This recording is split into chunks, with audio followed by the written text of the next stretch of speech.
Welcome to PM7 వార్తలు. దేశవ్యాప్తంగా గణేష్ ఉత్సవాలు అంగరంగ వైభవంగా జరిగాయి. రెండు తెలుగు రాష్ట్రాలైన ఏపీ, తెలంగాణలో ప్రజలు, భక్తులు కన్నుల పండువగా ఈ ఉత్సవాన్ని జరుపుకున్నారు. ఊరేగింపులు, అన్నదాన కార్యక్రమాలతో ఘనంగా గణేశుడి నిమజ్జనం జరిగింది.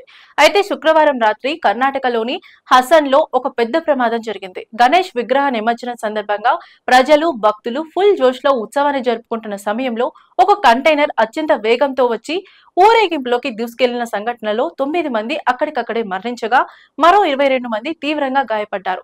వారిని హిమ్స్ ఆసుపత్రిలో చేర్పించామని, ప్రస్తుతం వారు చికిత్స పొందుతున్నారని హసన్ డిప్యూటీ కమిషనర్ తెలిపారు. అందులో ఒకరి పరిస్థితి విషమంగా ఉంది. ఇది కాకుండా మరో 7 మందికి చికిత్స అందిస్తున్నారని, వారి పరిస్థితి బాగానే ఉందని చెప్పారు. అయితే ఈ ప్రమాదానికి కారణం ఒక బైక్ అని అంటున్నారు. శుక్రవారం రాత్రి మొసలే హుసల్లిలో బైక్ ను ఢీకొట్టకుండా ఉండడానికి ఆ కంటైనర్ ఊరేగింపులోకి దూసుకొచ్చిందని చెప్తున్నారు. ఈ ప్రమాదంలో కంటైనర్ డ్రైవర్ కూడా తీవ్రంగా గాయపడ్డాడు.